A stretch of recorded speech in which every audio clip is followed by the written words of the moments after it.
Description de la sourate Al-Inshikak. Sourate Al-Inshikak, 84e sourate du Saint-Coran, est appelée la déchirure car elle fait référence au jour de la résurrection, lorsque le ciel se fendra. Révélée à la Mecque, son discours est du même style que d'autres sourates du Juzama faisant également mention des événements du jour dernier. Quels sont les thèmes de la sourate Al-Inshikak? Cette sourate présente 4 parties. Verset 1 au verset 5, Allah présente les signes du jour dernier. Versets 6 à 15, Allah présente ce qu'il adviendra des hommes, chacun selon son œuvre. Ceux qui recevront leur livre de la main droite et s'en retourneront vers leur famille au paradis, et ceux qui raillaient sur terre les croyants, et exultaient auprès de leur famille, recevront leur livre derrière leur dos, et seront jetés en enfer. Versets 16 à 20, la vie est présentée avec la métaphore d'étage à monter, tout comme la nature, par laquelle Allah jure, et qui a un système de progression, les humains passent par une succession d'étapes dans leur vie. Versets 21 à 25, Allah avertit ceux qui ne croient pas d'un douloureux châtiment. Les 3 sourates suivantes ont le même style de discours divin commençant également par le terme Idéa 84 à l'Inshikak. V. Un quand le ciel se fendra, 82 à l'Infitar. V. Un quand le ciel se rompra, 81 à Takwir. V1 quand le soleil sera obscurci. Ces sourates débutent par une série d'étapes inévitables. En effet, Allah ne dit pas si mais quand car ces choses se produiront lors du jour dernier. Cette suite d'étapes laisse la place à une interrogation. Que va-t-il s'y passer? Dans une phrase complexe débutant par « quand nous nous attendons », forcément à ce que la phrase soit complétée par la proposition principale. Il semble manquer quelques éléments à cette série, et pourtant le discours d'Allah est parfait. Ce qui semble être un vide est une invitation à réfléchir car par la suite Allah, à lui la gloire, enchaîne directement avec l'interpellation des hommes, « Ô toi l'homme », pour dire que le ciel s'ouvre, Allah, à lui la gloire, et la majesté, emploie des mots variés. Ici, Shaka, en arabe, est différent du mot fatara, employé dans la sourate Al-Infitar. Se rompre est vraiment différent de se déchirer. Si le premier parle de rupture, le second verset décrit ici une situation avec une dimension plus forte, irréversible, qui est la déchirure. Un papier déchiré peut-il se réparer? Peut-on revenir en arrière et le rendre comme il était, à l'identique? Cela veut aussi dire quand le ciel va s'ouvrir complètement. Dans le second verset, Allah parle de l'obéissance du ciel. Adina vient de 2 noms en arabe, l'un exprimant la permission et l'autre l'écoute. Cela signifie que le ciel a écouté son Seigneur et lui a obéi, ou qu'il lui a été donné la permission de s'ouvrir complètement pour autoriser ce jour à avoir lieu. Le ciel ne pourra qu'obéir au Seigneur de l'univers. Allah compare l'obéissance de sa création à la désobéissance de l'homme. On ne les voit pas obéir, ne comprend pas l'expression de leur obéissance aux éléments de la nature, mais Allah nous dit en cela que sa création obéit quand il lui ordonne. Comment se fait-il que, nous rébellions? Puis il décrit la terre qui s'étirera, se nivellera. Le mot Alka a plusieurs significations dont jeter en face ou être en face. Cela veut dire que la terre jettera les morts après avoir été étendue. Elle les jettera sans omettre personne car Takala veut dire se vider complètement, ou laisser quelqu'un seul, en arabe. Au verset 5 Allah répète que la création obéit quand il lui ordonne. Elle n'a pas d'autre choix. Tout obéit au commandement d'Allah. La répétition de ce verset à 2 reprises dans cette sourate nous fait réfléchir. Elle est censée nous amener à une introspection. Où en suis-je dans mon obéissance à Allah dans ma vie de tous les jours? Comment puis-je rester là à désobéir, alors que les éléments de la vie, eux, lui obéissent? C'est pourquoi Allah nous interpelle à ce moment. Ô toi qui t'efforces.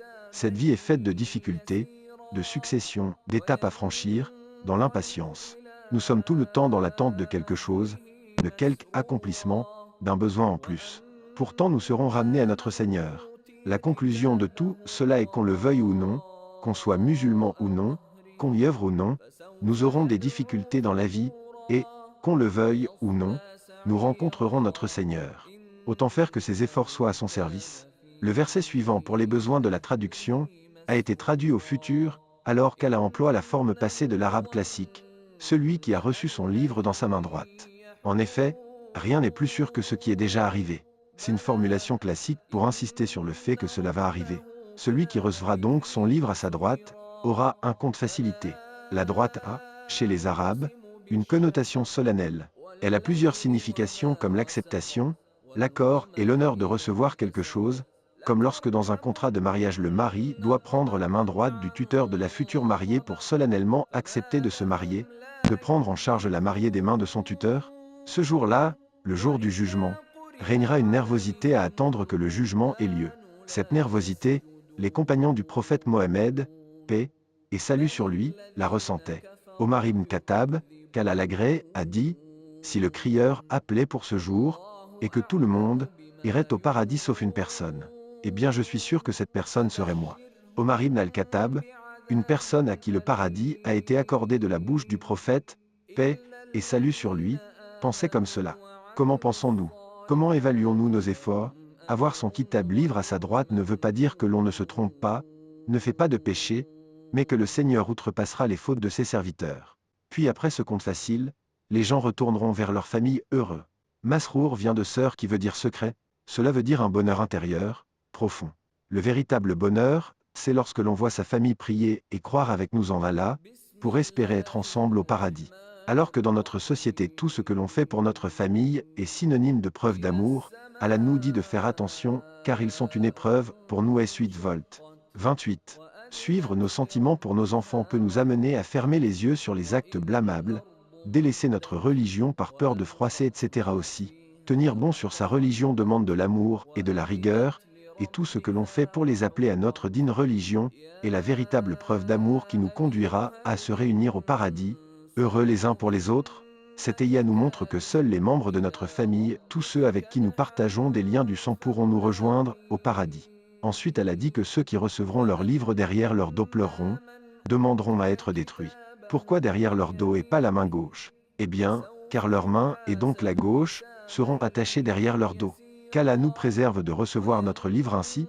Touboura veut dire être en pleurs et hurler, crier, supplier en criant. Ils préféreront appeler à leur destruction plutôt que d'aller en enfer, mais dans cet endroit, ni un retour à la vie, ni la mort, ne seront possibles. L'enfer pour l'éternité, le feu, ici, n'est pas appelé Jaïm. Il y a en effet plusieurs étages en enfer et là, Allah emploie le mot Saessir. Cette appellation de l'enfer est associée à l'appel à la destruction Touboura, un endroit au feu plein de rage. Allah dit qu'auparavant, ils étaient auprès de leur famille heureux, dans le bonheur, et ils ne se souciaient de personne. Ils n'avaient aucune empathie, mais plutôt du mépris. Ils se moquaient de ceux qui étaient humbles et qui croyaient en Allah. Ils ne se doutaient pas qu'ils retourneraient vers Allah, alors qu'Allah voit ce qui est à l'intérieur d'eux, ce qu'ils cachaient dans leur poitrine. C'est une invitation à faire le bilan de ce que comporte notre cœur. Tout un chacun devrait faire une introspection pour voir ce qu'il cache comme croyance, comme doute, comme secret, car il aura à en rendre compte devant celui à qui l'on ne peut rien cacher. Ensuite vient le moment dans la sourate, où Allah jure par une série d'éléments de la nature qui montrent une progression. Allah jure d'abord par le coucher du soleil, puis par la nuit qui enveloppe tout, et puis par la lune quand elle devient complète. C'est une progression des étapes de la nuit avec laquelle Allah nous dit que nous suivons, nous aussi, une suite d'étapes dans la vie, tout comme la nature. Il, à lui la majesté et la gloire, emploie la métaphore de la montée d'escalier pour dire que tout suit une logique, avec des étapes successives. Et il, à lui la gloire, interroge, pourquoi ne croit-il pas, et ne se prosterne-t-il pas quand le Coran est récité? Puis le fait qu'Allah connaît ce qu'il cache en osé mentionner encore une fois avec un autre mot, Youn, qui veut dire caché à l'intérieur de quelque chose. Et pour finir, Allah utilise une formulation, comme pour prendre en raillerie, ceux qui se raillaient des croyants. Il dit au prophète Mohammed, paix et salut sur lui, de leur annoncer un châtiment douloureux, en employant le mot bashir annoncé en arabe, qui est normalement un terme pour annoncer quelque chose de joyeux, pour féliciter. Allah se raille d'eux par cette formulation, alors qu'aux croyants est réservée une récompense sans interruption, sans fin. Nous voyons que la sourate Al-Inshikak commence par quand le ciel se fendra, et se termine par le devenir de mécréants et des croyants. Un châtiment douloureux pour les uns et une récompense sans compter pour les autres, qui seront annoncés ce jour-là. Subhanallah. Qu'Allah nous accorde un compte facile, et notre livre à notre droite. Amin. فأما من أوتي كتابه بيمينه